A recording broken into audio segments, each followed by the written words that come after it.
Guys video को शुरू करने से पहले मैं आप लोगों से माफ़ी मांगना चाहूँगा क्योंकि मैंने 2 दिन से कोई भी वीडियो अपलोड नहीं की थी। इसका रीज़न ये था कि मैं गांव में गया हुआ था जहां पर कि नेटवर्क बहुत ही ज़्यादा कम थे और नेटवर्क कम होने के कारण मैं वीडियो अपलोड नहीं कर पाया, तो इसीलिए मैं आप लोगों से माफ़ी मांगना चाहता हूँ। और हाँ, एक और बात, आज मेरा थोड़ा गला ख़राब हो चुका है जिस कारण हो सकता है कि आप लोगों को वीडियो में मज़ा ना आए, इसीलिए मैं आप लोगों के इसके लिए भी माफ़ी मांगना चाहूँगा। तो चलो अब अपनी वीडियो को स्टार्ट करते हैं। तो जैसा कि पिछले एपिसोड में हमने देखा था, जो लिनियो और बाई होती है वे दोनों कुछ देर मजा करने के बाद बाहर आ जाते हैं और जो बाई होती है वो देखने में काफी ज्यादा खुश लग रही होती है। और अब बाई को ऐसे खुश देखकर जो सैग मास्टर सूजी होती है वो भी थोड़ा शौक हो जाती है और वो शौक होते हुए बोलती है कि सैंड किंग तो सच में एक जादूगर निकले, उन्होंने इतनी जल्दी लिटिल सैंड का मूड अच्छा कर दिया। और सैग मास्टर सूजी की इस बात को सुनकर जो एल्डर यांकिन होती है वो उनसे बोलती है कि जो सैंड किंग है वो बहुत ही चालाक पर्सन है, उन्होंने पक्का कोई प्लान बना लिया होगा जिससे कि उन्होंने लिटिल सैंड के मूड को अच्छा कर दिया है। और अब उन लोगों को ऐसे शौक देखकर जो लिनियो होता है वो उनके पास में आकर उनसे बोलता है कि मैं जानता हूँ कि तुम लोग मुझसे काफी ज्यादा सवालों को पूछना चाहते हो, तो इसीलिए तुम जो भी मुझसे पूछना चाहते हो तुम बेझिझक पूछ सकते हो।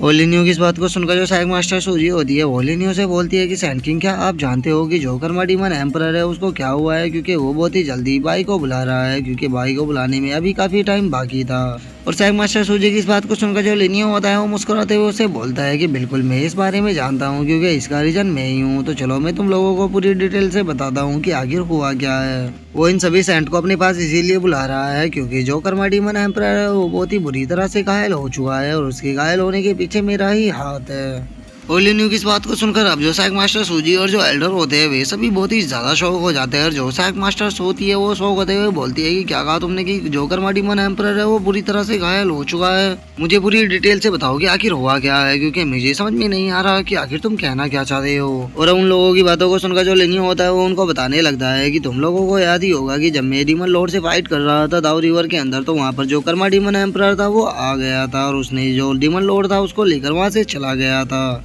क्योंकि जो डीमन एम्परर था उसे यूनिवर्स फ्रूट चाहिए था और जो यूनिवर्स फ्रूट था वो डीमन लॉर्ड के पास था। लेकिन डीमन लॉर्ड जानता था कि वो बहुत ही ज्यादा कमजोर है और वो कर्मा डीमन एम्परर को नहीं हरा सकता, इसीलिए उसने उस यूनिवर्स फ्रूट को खा लिया था। और क्योंकि अब जो डीमन लॉर्ड था उसने उस यूनिवर्स फ्रूट को खा लिया था, इसीलिए जो कर्मा डीमन एम्परर था वो अभी उस यूनिवर्स फ्रूट को नहीं ले सकता था। लेकिन उसने दूसरा प्लान बनाया और उसने डीमन लॉर्ड के अंदर जितना भी ब्लड था उस पूरे ब्लड को एब्जॉर्ब करना शुरू कर दिया ताकि वो उसके अंदर से जो यूनिवर्स फ्रूट है उसकी एनर्जी को भी एब्जॉर्ब कर सके, क्योंकि जो डीमन लॉर्ड था उसके ब्लड के अंदर जो यूनिवर्स फ्रूट था वो मिल चुका था, इसी कारण उसके ब्लड की पावर भी काफी ज्यादा बढ़ चुकी थी। और जो कर्मा डीमन एम्परर था अगर वो उसके अंदर से उसके ब्लड को एब्जॉर्ब करता तो उससे उसकी पावर भी काफी ज्यादा बढ़ सकती थी। लेकिन जो कर्मा डीमन एम्परर था वो ये नहीं जानता था कि मैंने डीमन लॉर्ड के हार्ट के ऊपर अपने ब्लड रिफाइन स्पेल को लगा दिया था, इसीलिए जब डीमन लॉर्ड ने उसके अंदर से ब्लड को अब्सॉर्ब करना शुरू किया होगा तो उसी टाइम पे जो मेरी ब्लड रिफाइन स्पेल था वो एक्टिवेट हो गया होगा। और मेरे ब्लड रिफाइन स्पेल के एक्टिवेट होने के कारण जो कर्मा डीमन एम्परर था वो पक्का घायल हो गया होगा, इसीलिए वो अब सैंड्स को अपने पास में बुला रहा है ताकि वो उनके अंदर से ब्लड को एब्सॉर्ब करके खुद को दोबारा से हील कर सके,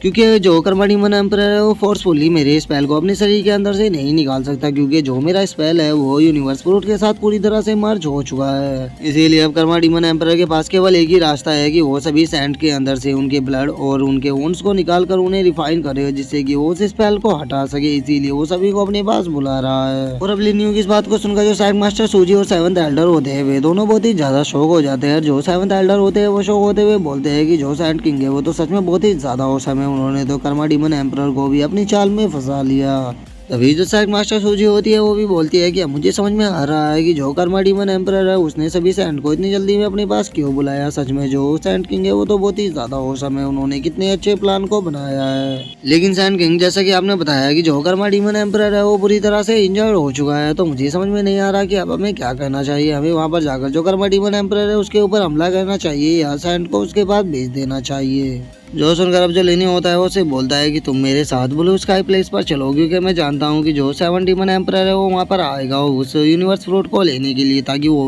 उस यूनिवर्स फ्रूट को लेकर नॉर्थन गैलेक्सी के एम्परर को दे सके। तो इसीलिए मैं तुम लोगों से पूछना चाहता हूँ कि क्या तुम लोग मेरे साथ वहाँ पर चलना पसंद करोगे। और गाइस अभी लिनियो 7 डीमन एम्परर कह रहा है और पीछे इसने कर्मा डीमन एम्परर बोला था, तो मुझे समझ में नहीं आ रहा कि ये एक ही पर्सन है या अलग अलग पर्सन है। अगर ये अलग अलग पर्सन हुए तो हमें आगे पता लग जाएगा। तो अभी के लिए हमें ये जो भी नाम बता रहे हैं हम वही नाम बोलेंगे। तो अभी इन्होंने 7 डीमन एम्परर बोला है तो हम 7 डीमन एम्परर ही बोलेंगे।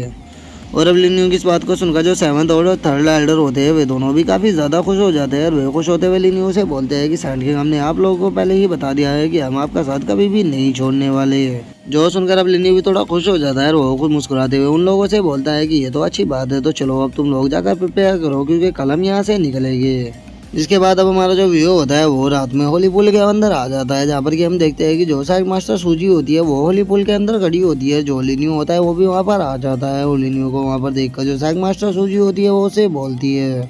क्या बात है सैंड किंग, आप काफी जल्दी आ गए। जो सुनकर लिन्यू से बोलता है कि तुम अपने कपड़ों को उतारो क्योंकि मुझे तुम्हारी पावर को बढ़ाने के बाद खुद की पावर को भी बढ़ाना है, जिसके लिए मेरे पास जो यूनिवर्स फ्रूट का बाकी का बचा हुआ हिस्सा है उसकी पावर को एब्जॉर्ब करके मुझे ज्यादा से ज्यादा अपनी पावर को बढ़ाना होगा क्योंकि जो हमारा एनिमी है वो काफी ज्यादा पावरफुल है। और लिन्यू की इस बात को सुनकर हम देखते हैं कि जो साइक मास्टर सूजी होती है वो थोड़ा ब्लश करने लगती है और वो ब्लश करते हुए लिन्यू से बोलती है कि ठीक है तुम शुरू कर सकते हो। इसके बाद अब हम लिन्यू को देखते हैं जो कि होली पुल के अंदर आ चुका होता है। वो आने के बाद साइक मास्टर सूजी से बोलता है कि तुम अपनी return to zero great demon technique को एक्टिवेट करो ताकि तुम्हें तुम्हारी पावर को जल्द से जल्द बढ़वा सकूं। जो सुनकर साइक मास्टर सूजी भी ठीक है बोल देती है। और अब जो लिन्यू होता है वो साइक मास्टर सूजी की बॉडी के अंदर अपनी एनर्जी को डालने लगता है और उस एनर्जी को डालते हुए वो अपने मन में सोचता है कि साइक मास्टर सूजी की बॉडी के अंदर ये एनर्जी है जो कि धीरे धीरे करके मेरी बॉडी के अंदर भी जा रही है, जिस कारण मैं जल्दी ही रीइंकार्नेशन रियलम के 4th लेवल पर ब्रेक थ्रू कर जाऊंगा। और लिन्यू ये सब कुछ सोच ही रहा होता है, लेकिन तभी हम साइक मास्टर सूजी को देखते हैं जिसकी बॉडी के अंदर एनर्जी जाने के कारण उसकी बॉडी के अंदर काफी ज्यादा अजीब फील होने लगता है और वो अपने मन में सोचती है कि सैंड किंग का जो हाथ है वो बहुत ही ज्यादा हॉट है।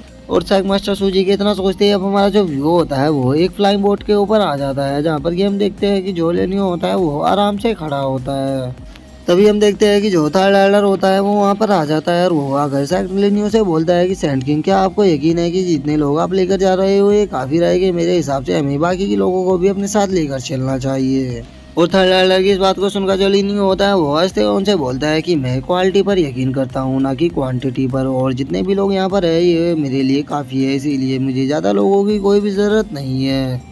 और लिन्यू के इतना बोलते हैं अब हम देखते हैं कि जो वो फ्लाइंग बोट होती है वो फुल स्पीड में आगे जाने लगती है, लेकिन तभी जो साइक मास्टर सूजी होती है वो लिन्यू के पास आकर उससे बोलती है सैंड किंग यहाँ से जो ब्लू स्काई प्लेस है वो काफी ज्यादा दूर है और मुझे लगता है कि वहाँ पर पहुँचने में हमें काफी ज्यादा टाइम लगने वाला है। जो सुनकर लिन्यू से बोलता है कि तुम्हें टेंशन लेने की कोई भी जरूरत नहीं है, हम वहाँ पर बहुत ही जल्द पहुँच जाएंगे। जिसके बाद अब हम लिन्यू को देखते हैं जो कि अपनी पावर को एक्टिवेट करने लगता है और वो अपनी पावर को एक्टिवेट करते हुए बोलता है कि रिवील, और लिन्यू के रिवील बोलते के साथ ही हम देखते हैं कि उनके सामने एक काफी बड़ी फॉर्मेशन खुल जाती है। और उस फॉर्मेशन को देखकर जो साइक मास्टर सूजी होती है वो भी बहुत ही ज्यादा शौक हो जाती है और वो शौक होते हुए बोलती है कि ये तो टेलीपोर्टेशन फॉर्मेशन है, ये यहाँ पर कैसे आ गई। और साइक मास्टर सूजी की इस बात को सुनकर जो लिन्यू होता है वो उसको बताता है कि ये जो टेलीपोर्टेशन आ रहे हैं ये हर जगह पर लगे हुए हैं ताकि इनकी मदद से लोग लंबे सफर को काफी आसानी से कर सके, लेकिन इनके बारे में हर कोई नहीं जानता। और इतना बोलकर जो लिन्यू होता है वो अपने मन में सोचता है कि मैंने लाखों सालों की जिंदगी यहीं पर ही गुजार दी और मैंने इस लाखों साल के टाइम में बहुत सारे टेलीपोर्टेशन एरो को ढूंढा है जिनकी मदद से मैं काफी कम टाइम पे कहीं पर भी जा सकता हूँ। और लिन्यू के इतना बोलते के साथ ही अब हम देखते हैं कि वो जो फ्लाइंग शिप होती है वो उस फॉर्मेशन के अंदर जाने लगती है। और उस फॉर्मेशन के अंदर जाने के बाद अब हम देखते हैं कि वो जो फ्लाइंग शिप होती है वो उस फॉर्मेशन के दूसरी साइड निकल कर आ जाती है। और इसी के साथ जो अब हमारा आज का एपिसोड है वो भी यहीं पे खत्म हो जाता है। तो अगर वीडियो अच्छी लगी हो तो वीडियो को लाइक करना, चैनल को सब्सक्राइब करना। मैं मिलता हूँ नेक्स्ट एपिसोड में, तब तक के लिए बाय बाय गाइस।